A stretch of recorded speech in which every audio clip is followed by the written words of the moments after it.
मनवा हो।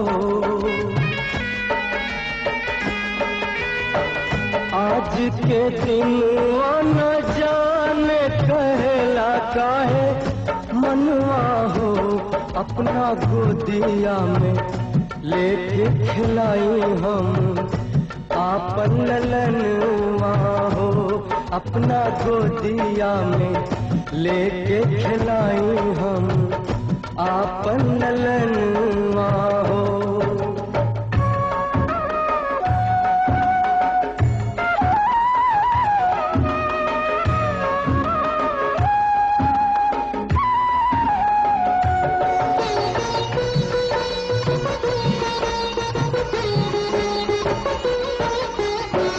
अंगना में उतरल होई गगनवा के चनवा हो,